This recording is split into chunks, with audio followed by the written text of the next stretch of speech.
Hello champs, welcome to lecture number 4। यहाँ पर हम कर रहे हैं accounting for partnership firms fundamentals. Last classes में मैंने आपके साथ काफी बातें डिस्कस की। फॉर एग्जांपल रिवाइज करते हैं एक बार। Section 4 of the Indian partnership act 1932 ने हमें डेफिनेशन दी है पार्टनरशिप की। Partnership is the relation between persons who have agreed to share the profits of a business carried on by all or any of them acting for all.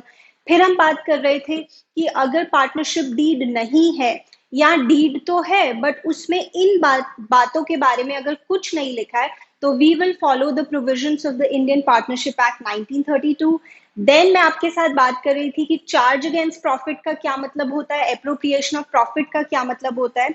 Charge against profit ऐसे खर्चे जो करने ही करने हैं, चाहे profits हैं चाहे losses हैं। इसमें कई सारे एग्जाम्पल्स हैं बट जो स्पेशल एग्जाम्पल है that is interest on partner's loan and rent to a partner। Charge against profits को हम दिखाते हैं प्रॉफिट एंड लॉस अकाउंट में, और एप्रोप्रिएशन ऑफ प्रॉफिट्स का मतलब होता है ऐसी डिस्ट्रीब्यूशन या ऐसे खर्चे जो करने हैं तभी अगर सफिशिएंट प्रॉफिट्स हैं। इसके एग्जांपल्स थे interest on capital, remuneration to a partner, transfer to general reserve. और अप्रोप्रिएशन ऑफ प्रॉफिट्स को हम शो करते हैं profit and loss appropriation account में, जो अभी आपको बनाना नहीं आता। आज की क्लास में मैं आपको बनाना सिखाऊंगी, ठीक है।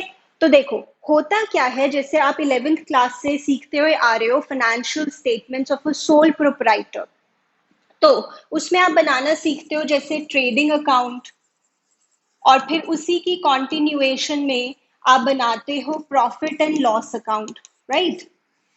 ट्रेडिंग अकाउंट की जो बैलेंसिंग फिगर होती है जैसे gross profit that is carried down here, या फिर ग्रॉस लॉस उसे हम यहाँ ले आते हैं।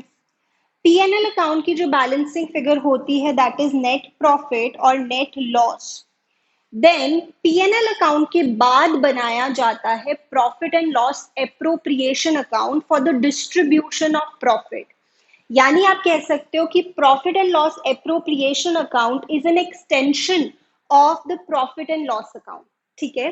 तो अब ये कैसे बनता है, देखो ये like I said PNL account के बाद बनता है। तो पीएनएल अकाउंट में यहाँ पे जो नेट प्रॉफिट आपकी balancing figure I that will be brought here, उसे हम नीचे लेकर आएंगे और फिर अपने अकाउंट को बनाना शुरू करेंगे। नेट प्रॉफिट को आप नीचे लेकर आएंगे।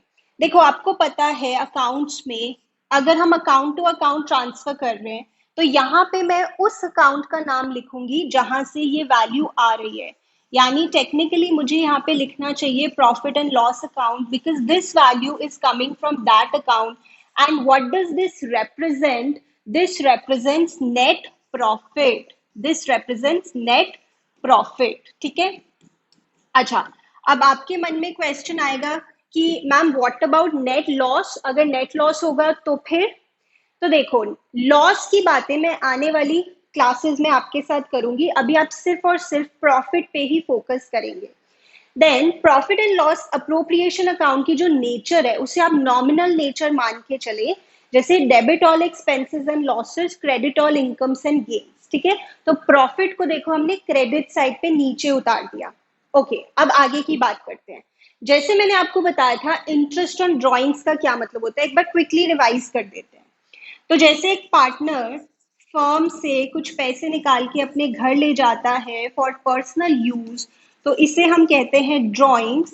और इन ड्रॉइंग्स के ऊपर पार्टनर फर्म को देता है इंटरेस्ट ऑन ड्रॉइंग्स, जो फर्म के पर्सपेक्टिव से एक इनकम होती है, राइट। ये मैंने आपको बताया था। अब अगर ये इनकम होती है फर्म के लिए तो मैं इसे किस साइड पे शो करूं, डेबिट या credit? You can tell me. Credit side पे शो करेंगे क्योंकि हम फर्म के पर्सपेक्टिव से अकाउंट्स बनाते हैं और फर्म के लिए ये एक इनकम है, राइट। सो यहाँ पर मैं लिखने वाली हूँ क्रेडिट साइड पे interest on drawings. Interest on drawings जो फर्म ने लेना है पार्टनर्स से, ठीक है। Interest on drawings. देखो अब अगर मान लो दो पार्टनर्स हैं ए और बी, तो ए का जो भी अमाउंट बनता है इंटरेस्ट का और बी का जो भी अमाउंट बनता है इंटरेस्ट का, इसे हम कैसे कैलकुलेट करते हैं वो भी बातें हम करेंगे, ठीक है। टोटल अमाउंट हमने यहाँ पे बाहर लिख दिया, दिस मीन्स अमाउंट। चलो आगे चलते हैं। प्लीज डू नॉट फॉरगेट कि profit and loss appropriation account में हम एप्रोप्रिएशन ऑफ प्रॉफिट्स दिखाएंगे। ठीक है, चलो मुझे बताओ, रेंट को मैं किस साइड पे शो करूं? जो फर्म ने रेंट पे किया है उसे मैं किस साइड पे शो करूं? डेबिट साइड पे शो कर दूं, क्योंकि रेंट तो एक खर्चा है। The answer is no. Rent जो है वो चार्ज अगेंस्ट प्रॉफिट होता है, वो एप्रोप्रिएशन ऑफ प्रॉफिट नहीं होता है, उसे आप इस अकाउंट में शो नहीं करेंगे। Please mind it. ठीक है, अच्छा next question, interest on capital. Interest on capital को मैं किस साइड पे शो करूं? पहले तो डिसाइड करो शो करना भी है या नहीं। तो इसका आंसर है यस, शो तो करना है, क्योंकि interest on capital is an appropriation of profit. ठीक है, जल्दी से एक बार रिवाइज करते हैं। मैं आपको बार बार रिवाइज करने को क्यों कहती हूँ? क्योंकि आपका दिमाग इससे ओपन अप होता है, आपकी मेमोरी भी इंक्रीज होती है। तो देखो, पार्टनर ने जो कैपिटल फर्म में लगाई वो फर्म के पर्सपेक्टिव से एक लाइबिलिटी है, एक तरह का लोन है जो फर्म ने लिया हुआ है। इसके ऊपर फर्म पे करती है इंटरेस्ट ऑन कैपिटल। तो फर्म के पर्सपेक्टिव से ये एक तरह का खर्चा है, तो इसे हम डेबिट साइड पे शो करेंगे। क्योंकि ये अप्रोप्रिएशन ऑफ प्रॉफिट है, इसलिए पीएनएल अप्रोप्रिएशन अकाउंट में शो करेंगे। क्यों है अप्रोप्रिएशन ऑफ प्रॉफिट? मैंने आपको लास्ट क्लास में बताया था। फर्म कहती है पार्टनर से कि तुम तो घर के ही बंदे हो ना, तुमको हम बाद में इंटरेस्ट दे देंगे, पहले बाकी सारे खर्चे कर लें, अगर कुछ प्रॉफिट्स बचेंगे तो हम तुम्हें इंटरेस्ट दे देंगे। Right, so this is the logic. तो यहां पर डेबिट साइड पर हम शो करेंगे interest on capital. Interest on capital. ठीक है, सो ए और बी, ए को जो भी इंटरेस्ट देना है, बी को जो भी इंटरेस्ट देना है, ये कैसे कैलकुलेट करते हैं? I will talk about it. ठीक है, यहां तक आप नोट करें। ठीक है, अब मैं आपसे पूछती हूं, हम एम्प्लॉयज को जो सैलरी दे रहे हैं उसे मैं किस साइड पे लिखूं? तो आपका फिर एक क्वेश्चन होना चाहिए कि मैम वो जो एम्प्लॉय है क्या वो एक नॉर्मल एम्प्लॉय है या वो पार्टनर भी है? क्योंकि अगर तो वो सिर्फ एम्प्लॉय है तो उसकी सैलरी या रेम्यूनरेशन तो एक चार्ज अगेंस्ट प्रॉफिट होती है, उसे तो हम पीएनएल अकाउंट में दिखाएंगे। बट अगर वो एम्प्लॉय पार्टनर है तो फिर उसकी रेम्यूनरेशन हम यहाँ पर दिखाएंगे पीएनएल एप्रोप्रिएशन अकाउंट में। फर्म के पर्सपेक्टिव से पार्टनर को जो रेम्यूनरेशन देनी है वो एक तरह का खर्चा है, that is why we are going to show it on the debit side. Right, चलो सो यहाँ पे हम लिखेंगे पार्टनर्स की सैलरी या कमीशन और बेसिकली रेम्यूनरेशन। ठीक है, पार्टनर्स की रेम्यूनरेशन।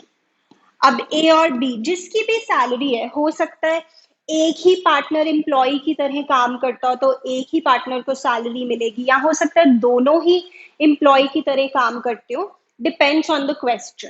ठीक है, अभी अगर मैं मान लूं कि दोनों की ही सैलरी है तो we will show it like this. ठीक है जी, चलो अब आगे बढ़ते हैं। नाउ यहां पर मैं आपको थोड़ा एक वैल्यूज लेकर अगर समझाऊं तो ज्यादा अच्छे से समझ में आएगा। Let me just hypothetically take some values. Let's say this is 5 lakh, this is 1 lakh. ठीक है, then let's say this is 2 lakh and this is 1 lakh. ठीक है, अब देखो इनकम साइड पे कितना आ रहा है? 5 लाख प्लस 1 लाख टोटल 6 लाख, और अभी खर्चे कितने हो गए? 2 लाख एंड 1 लाख 3 लाख। तो बचा कितना? अभी कितना पैसा बचा है? 6 लाख माइनस 3 लाख, तो 3 लाख बचा है। ठीक है, अज्यूमिंग कि फर्म कह रही है कि अब क्या करते हैं, कुछ पैसा ना रिजर्व में ट्रांसफर कर देते हैं। तो अगर कुछ पैसा रिजर्व में रखा जा रहा है तो that is also an appropriation of profit. तो उसे हम कहाँ पे शो करेंगे? तो transfer to reserve will be shown here on the debit side. कुछ बच्चों को लगता है कि रिजर्व को हमें क्रेडिट साइड शो करना चाहिए क्योंकि ये तो एक तरह का प्रॉफिट है, but that is not the right answer. Because यहां पर हम क्या कह रहे हैं, 6 लाख में से, टोटल 6 लाख में से 2 लाख का हमने इंटरेस्ट दे दिया, 1 लाख की हमने पार्टनर्स को रेम्यूनरेशन दे दी, और हम कह रहे हैं कि चलो 50,000 हम रिजर्व में ट्रांसफर कर देते हैं। तो एक्चुअली इस 6 लाख में से ही ये रिजर्व में ट्रांसफर हो रहा है ना, सो this is shown here on the debit side. Please इस बात को नोट कर लीजिए। लाइक आई सेड, कुछ बच्चों को लगता है कि रिजर्व को हमें क्रेडिट साइड शो करना चाहिए, but that is not the right answer, because here ये जो टोटल अवेलेबल इनकम है आपके पास, प्रॉफिट्स हैं आपके पास, आप उन्हें डिस्ट्रीब्यूट कर रहे हैं। जैसे कुछ आपने आईओसी दे दिया, कुछ आपने रेम्यूनरेशन दे दी, और कुछ पैसा आप रिजर्व में भेज रहे हैं। लाइक आई सेड, अज्यूम कर लेते हैं 50,000, तो हम यहां पर लिखेंगे to transfer to reserve, transfer to reserve, assume किया जैसे मैंने 50,000। ठीक है, तो यहां तक आप नोट करें। तो पीएनएल एप्रोप्रिएशन अकाउंट में यहाँ पे हम नेट प्रॉफिट शो कर रहे हैं जो ऊपर से आ रहा है, इंटरेस्ट ऑन ड्रॉइंग्स शो कर रहे हैं जो फर्म की एक तरह की इनकम हो गई, जो टोटल पैसा आपके पास आ रहा है उसमें से आप कुछ आईओसी दे रहे हो, कुछ रेम्यूनरेशन दे रहे हो पार्टनर्स को, कुछ आप रिजर्व में ट्रांसफर कर रहे हो। ठीक है, अब देखो इसके बाद लास्ट बात क्या होगी। अब जो पैसा आपके पास बच गया, जो प्रॉफिट्स आपके पास बच गए, let us calculate again. 5 lakh plus 1 lakh 6 lakh, minus 2 lakh, minus 1 lakh, minus 50,000, तो आपके पास टोटल कितना बच गया? 2,50,000। Now these profits are distributable profits और डिविजिबल प्रॉफिट्स, क्योंकि ये जो अब प्रॉफिट्स बचे हैं आपके पास 2,50,000 के, अब इनका कुछ नहीं करना, ये हम पार्टनर्स को डिस्ट्रीब्यूट कर देंगे, पार्टनर्स को दे देंगे एज प्रॉफिट्स। तो यहाँ पर जो प्रॉफिट्स आपको डिवाइड करने हैं पार्टनर्स के बीच में, वो एक तरह की हमारी बैलेंसिंग फिगर है, which in this particular case is 2,50,000। ठीक है, अब ये 2,50,000 डिविजिबल प्रॉफिट्स है जो हमें पार्टनर्स को देने हैं। किस रेशो में देने हैं? प्रॉफिट शेयरिंग रेशो में देने हैं, जो कि आपको क्वेश्चन में गिवन होगी। अगर आपको प्रॉफिट शेयरिंग रेशो क्वेश्चन में गिवन नहीं होती तो हम उसे इक्वल मान लेते हैं, इक्वल मान लेते हैं। ठीक है, जैसे यहां पर अब अज्यूम की प्रॉफिट शेयरिंग रेशो नहीं गिवन, तो अब ये जो 2,50,000 है ये ए और बी को मिलेंगे इक्वली, क्योंकि रेशो नहीं गिवन। तो 1,25,000 ए को मिल जाएंगे और 1,25,000 बी को मिल जाएंगे, राइट? तो उसे हम कैसे शो करेंगे मैं आपको यहाँ पे बताती हूँ। सो कंटिन्यूइंग दिस, सो यहां पर हम लिखेंगे profit transferred to, this is like a balancing figure, ये तो बैलेंसिंग फिगर है। Profit transferred to A B, 1,25,000 A को, 1,25,000 बी को, क्योंकि यहाँ पे मैंने ये अज्यूम किया है कि रेशो गिवन नहीं है क्वेश्चन में, इसलिए हम इक्वल ले रहे हैं। ठीक है, तो ये आपका आ गया 2,50,000। तो बस अब हम इस अकाउंट को क्लोज कर देंगे, अब हम इस अकाउंट को क्लोज कर देंगे बच्चे, and that's it. This is the P&L appropriation account. ठीक है, अब देखो ये जो मैं कह रही हूँ, ए को मिलेगा, बी को मिलेगा, ए को मिलेगा, बी को मिलेगा, ए को मिलेगा, बी को मिलेगा, तो ये अल्टीमेटली किस अकाउंट में जाएगा? तो this will be transfer to the capital account, जिसके बारे में मैं आने वाली क्लासेस में आपके साथ बात करूंगी। बट ब्रॉडली इतना समझ लो कि पार्टनर्स के साथ जो भी लेन देन होता है फर्म का, वो कैपिटल अकाउंट के थ्रू ही होता है। But more about it in the coming classes. ठीक है, आप इसे नोट कर लीजिए। This is the P&L appropriation account, and now we will practise some questions. चलिए, let us do one question now for practice. This is question number 51 from your TS Grewal. Amit और विजय वाला ये क्वेश्चन है। ठीक है, चलो इसे हम प्रैक्टिस करते हैं। So, Amit and Vijay started a partnership business on 1st April 2022. Capital invested by them were 2 lakh and 1,50,000 respectively. The partnership deed provided as follows. Interest on capital है 10% per annum.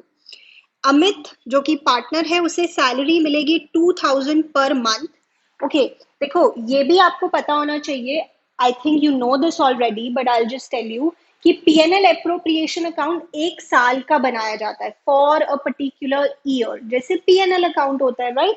तो यहाँ पे जो partner को salary हम देंगे वो हम पूरे साल की अकाउंट फॉर करेंगे in the account, in the P&L appropriation account. So 2,000 into 12 यानी 24,000। देन विजय को सैलरी मिल रही है 3,000 पर month, so 3,000 into 12 36,000। Profits are to be shared in the ratio of 3:2। मैं आपको बताऊंगी इसे कैसे हम प्रॉफिट्स निकालेंगे। Net profit for the year ended 31st March 2023 was 2,16,000, जो कि हम PNL से कैरी करेंगे PNL अप्रोप्रिएशन अकाउंट में। Interest charged on drawings was 2,200 for Amit and 2,500 for Vijay. Prepare profit and loss appropriation account. ठीक है, तो बहुत ही सिंपल और इजी क्वेश्चन है, good for practice. Question number 51, this is given on page number 1.94। ठीक है, चलो पहले हम इसका एक स्ट्रक्चर बनाते हैं। So this is profit and loss appropriation account for the year ended, जिस साल की आपको प्रॉफिट्स गिवन है ना, so for the year ended 31st March 23। Okay जी, चलो let us prepare the structure. So here debit particulars amount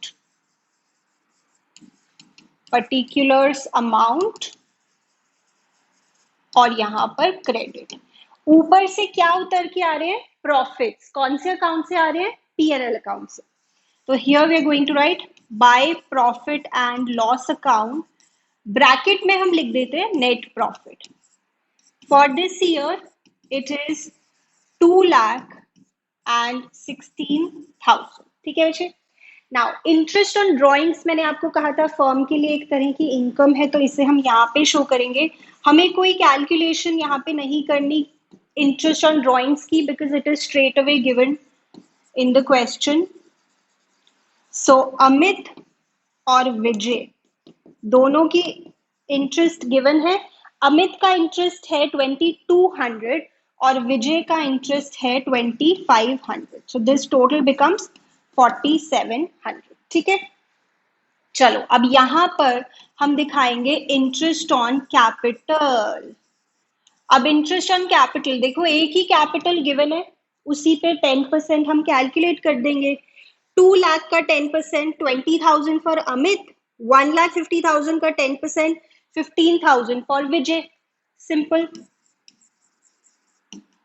20,000 capital के ऊपर हमने ये कैलकुलेट किया of course, and this is 15,000। ठीक है, चलो ये हो गया। उसके बाद सैलरी, पार्टनर्स की जो सैलरी है, पार्टनर्स सैलरी, अमित की सैलरी है 2,000 पर मंथ, तो ये टोटल बन जाती है 24,000। आप यहाँ पे छोटा सा दिखा सकते हैं 2,000 into 12, and this for Vijay it is 3,000 per month, so this becomes 36,000। तो ये हमारा हो गया 60,000। ठीक है, यहां तक नोट करो। चलिए अब हमारा सब कुछ हो गया यहाँ पे। Let us calculate the balancing figure which are the divisible profits, जो हम पार्टनर्स को डिस्ट्रीब्यूट कर देंगे as their share of profit. ठीक है, तो 2,16,000 प्लस 4,700 माइनस 35,000 माइनस 60,000, देखो कितना आ रहा है। So this comes out to 1,25,700, 1,25,700। ये हमारा डिविजिबल प्रॉफिट है। अब हम इसको पार्टनर्स के बीच में डिस्ट्रीब्यूट करेंगे in the ratio, in which ratio 3:2। ठीक है, 3:2। तो इसे हम कैसे करते हैं? देखो 3 + 2 5, यानी टोटल 5 पार्ट्स में से 3 पार्ट्स अमित को देने हैं और 2 पार्ट्स विजय को देने हैं। तो ये कैसे फाइंड आउट होता है? सिंपल है, जो भी आपका टोटल अमाउंट है प्रॉफिट्स का, इनटू 5 में से 3 पार्ट्स अमित को देने हैं और 5 में से 2 पार्ट्स विजय को देने हैं। So this is how you will calculate.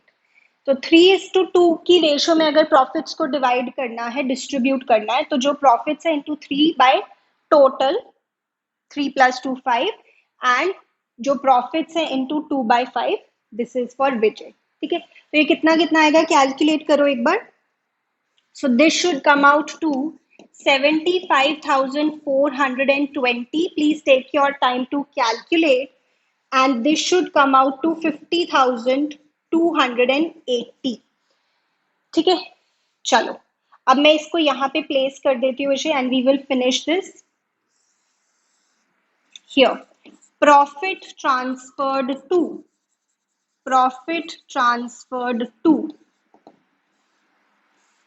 Amit 75,420. Yes.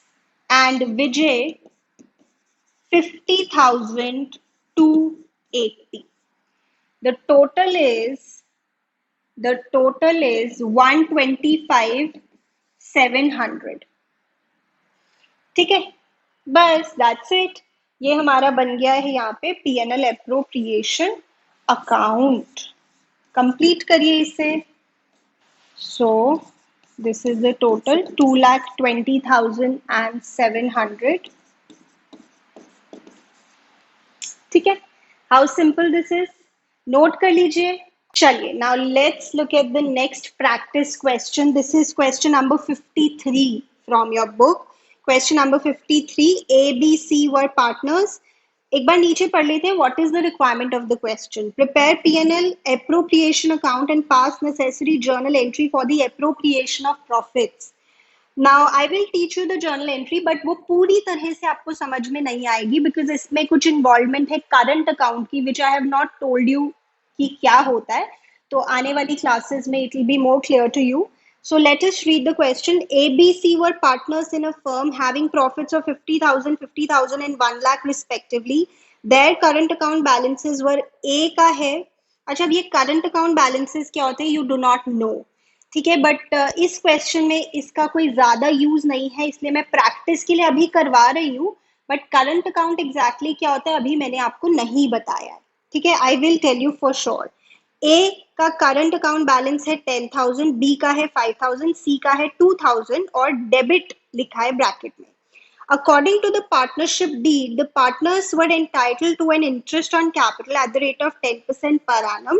तो ये जो interest on capital है ये definitely capitals के ऊपर ही calculate होगा. Capitals given है 50-50, मतलब 50,000, 50,000 और 1 lakh. तो 10% इसी पे calculate होगा. C, being the working partner, was also entitled to a salary of 12,000 per annum. The profits were to be distributed as. अच्छा, अब ये क्या लिखा है ये थोड़ा स्पेशल है, ये भी मैं आपको बताती हूँ. The first 20,000 in the proportion to their capitals, next 30,000 in the ratio of 5:3:2, remaining profits to be shared equally. Ma'am ये तो बिल्कुल समझ में नहीं आया. डोंट वरी, मैं हूं ना. The firm earned net profit of 1,72,000 before charging any of the above items. तो चलिए स्टार्ट करते हैं. यहाँ पे हमें बनाना है P&L एप्रोप्रिएशन अकाउंट पहले और फिर एक जर्नल एंट्री पास करनी है. So quickly we'll make the structure. Profit and loss appropriation account, profit and loss appropriation account for the year ended. तो क्वेश्चन में कोई ईयर गिवन नहीं है तो इसे हम ऐसे ही ब्लैंक छोड़ देंगे. So particulars amount.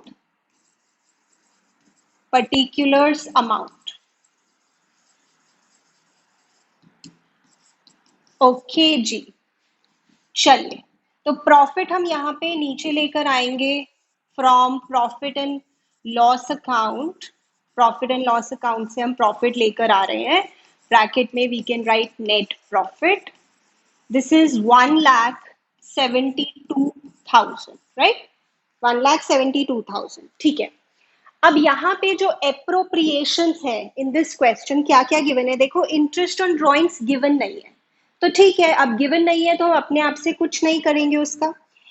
Interest on capital given है और सैलरी की बात की गई है. ठीक है, तो चलो यहाँ पे लिखते हैं interest on capital for A, B and C. A की कैपिटल है 50,000, बी की कैपिटल है 50,000 और सी की कैपिटल है 1 लाख. उसके ऊपर 10% इंटरेस्ट हम फाइंड आउट कर रहे हैं. So this becomes a total of 20,000. Okay चलो, यहाँ पे पार्टनर की जो सैलरी है, there is only one partner who has to be given salary, that is C. So C's salary 12,000 per annum, यानी ये पूरे साल की है, तो मुझे इसको कोई मल्टीप्लाई नहीं करना है. ठीक है, दैट्स इट. यही आपको अप्रोप्रिएशन गिवन है क्वेश्चन में. आगे जो 3 पॉइंट्स है ना, profits were to be distributed, वो तो प्रॉफिट्स पहले हम फाइंड करेंगे, फिर उसको ऐसे ऐसे डिस्ट्रीब्यूट करना है. सो देखते हैं डिविजिबल प्रॉफिट्स क्या है. 1,72,000 का हमारा नेट प्रॉफिट था, minus 20,000 minus 12,000. So this becomes 1,40,000. Now 1,40,000 के हमारे यहाँ पे डिविजिबल प्रॉफिट्स है, राइट? तो अब कैसे करना है देखो, यहाँ पे मैं आपको वर्किंग नोट से बताती हूँ. डिविजिबल प्रॉफिट्स है हमारे 1,40,000. पता है ना कैसे हमने ये कैलकुलेट किया? अब ये डिवाइड करना है हमने, डिस्ट्रीब्यूट करना है ए बी सी के बीच में. ठीक है, चलो अब उन्होंने क्या बोला. सो देखो यहाँ पे क्या लिखा है, the first 20,000 in the proportion to their capitals, यानी पहले 20,000 के प्रॉफिट हम कैपिटल रेशो में डिस्ट्रीब्यूट करेंगे. अब कैपिटल रेशो कैसे आती है? वेरी सिंपल, देखो. So first 20,000 in the ratio of Capitals. देखो ए की कैपिटल है जैसे 50,000, बी की कैपिटल भी है 50,000, सी की कैपिटल है 1 लाख. तो इसकी रेशो हम निकालेंगे सिंपली. इसको सिंप्लीफाई करो, 4 जीरो से 4 zeros cancel, then 5:5:10, again simplify, 5 के टेबल से 1:1:2. तो ये हमारी कैपिटल्स की रेशो आ गई. तो पहले 20,000 प्रॉफिट्स हम इस रेशो में डिस्ट्रीब्यूट करेंगे. कैसे करेंगे? बहुत सिंपल है. 20,000 into 1 divided by 4, 20,000 into 1 divided by 4, 20,000 into 2 divided by 4. ठीक है, तो ये बहुत सिंपली हमारा आ जाएगा 5,000, 5,000 एंड 10,000. ठीक है, बहुत सिंपल है. चलो नेक्स्ट क्या बोला उन्होंने, next 30,000 in the ratio of 5:3:2. अब भाई जैसे वो बोल रहे हैं वैसे ही करना होगा कि अगले 30,000 प्रॉफिट्स हमें इस रेशो में करने हैं, 5:3:2. तो लेट अस डू नेक्स्ट 30,000 इन 5:3:2. कैसे करेंगे? 30,000 into 5 divided by 10, 30,000 into 3 divided by 10, 30,000 into 2 divided by 10. So this comes out to 15,000, then 9,000 and 6,000. Calculate करके देख लो. ठीक है, चलो आगे बढ़ते हैं.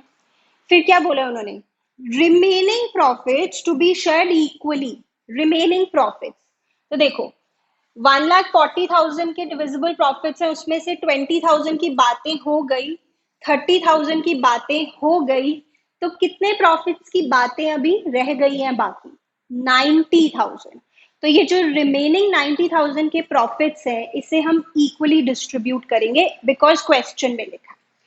ठीक है, तो अब रिमेनिंग 90,000 सिंपली 3 पार्टनर्स में इक्वली डिस्ट्रीब्यूट करना है. 90,000 तो 30 30 30 इज द आंसर. और you can say in the ratio of 1:1:1. ये कहना भी ठीक है. चलिए दैट्स इट. अब इसको हम कंपाइल कर देते हैं.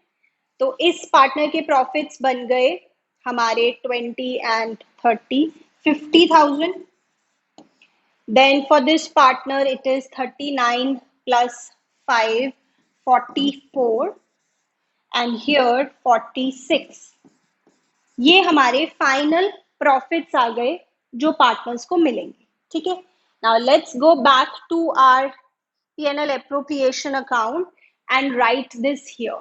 ये हमने वर्किंग नोट से कैलकुलेट कर लिया, क्योंकि अगर मैं यहाँ पे कैलकुलेट करती तो बहुत हॉच पॉच सा हो जाता है, ज्यादा क्लियर नहीं दिखता, इसलिए मैंने इसको अलग से वर्किंग नोट में किया है.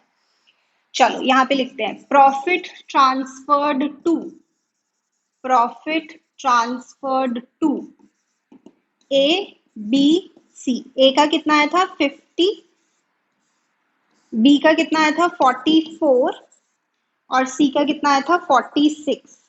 इसका टोटल बनता है 1,40,000, 1,40,000। ठीक है, चलो मैं एक बार चेक कर लूं, मैंने ठीक लिखा है यहाँ पे 44 और 46 ही था।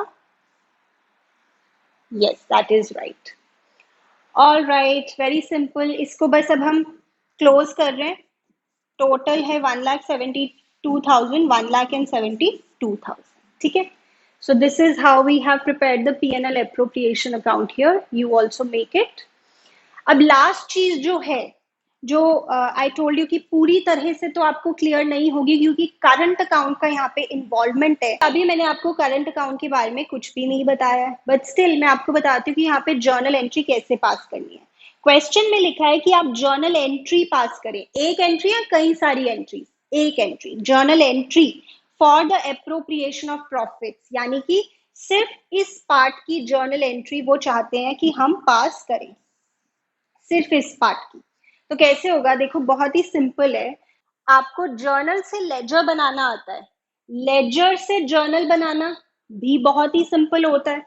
तो कैसे हम एंट्री यहाँ पे पास करेंगे? देखो ये P&L एप्रोप्रिएशन अकाउंट है, तो P&L एप्रोप्रिएशन अकाउंट के डेबिट साइड पे ये जो हमने प्रॉफिट्स लिखे हैं ये कुछ ज्यादा ही सर्कल्स हो गए हैं, but what I am trying to say is the entry will be profit and loss appropriation account debit to A, to B, to C. But यहाँ पे ए बी सी का आगे क्या मतलब, खाली ए बी सी नहीं ना, तो to A's current account, to B's current account, to C's current account. Ma'am ये करंट अकाउंट क्या होता है? हमने तो ये कभी भी नहीं सुना, तो मैं आपको बताऊंगी फर्दर इन द क्लासेस, क्योंकि एक ही क्लास में सारी बातें नहीं हो सकती ना। So the journal entry, they want us to pass the journal entry for this, for these profits. तो वो कैसे पास होगी? P&L appropriation account debit to A's current account, to B's current account, to C's current account. ठीक है, तो अब ये current account क्या होते हैं that you don't know, but एक अकाउंट से जर्नल एंट्री कैसे पास करते हैं ये आपको पता होना चाहिए। इसकी भी हम प्रैक्टिस करेंगे further in the lectures. Okay, तो अगर आप जर्नल एंट्री पास कर रहे हैं तो you should make a proper format for it, which is date, particulars, LF, debit, credit. यहाँ पे date कोई given नहीं है, so we'll just leave it blank. Date, particulars, LF, debit, credit. ठीक है, देखो एंट्री क्या हो गई हमारी, profit and loss appropriation account debit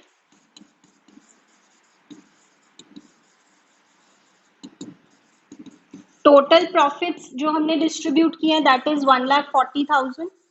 ठीक है, two two two A B C. इसका प्रॉपर लॉजिक आपको समझ में आएगा कि यहाँ पे पार्टनर्स क्रेडिट क्यों हो रहे हैं जब मैं आपको कैपिटल अकाउंट और करंट अकाउंट का मीनिंग बताऊंगी।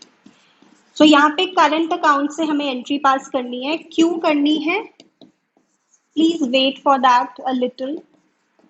सो this is the journal entry and यहाँ पे आप नरेशन लिखेंगे, being profits distributed among partners. So A को मिल रहे हैं 50,000 के प्रॉफिट्स, बी को मिल रहे हैं 44,000 के प्रॉफिट्स और सी को मिल रहे हैं 46,000 के profits. Right, please note this. चलिए, so this was about P&L appropriation account, but अभी हमें और बहुत सारी बातें करनी है इस अकाउंट के बारे में। कुछ डिफरेंट टाइप के क्वेश्चंस प्रैक्टिस करने हैं, then capital account, current account की बातें करनी है, बहुत सारी बातें करेंगे।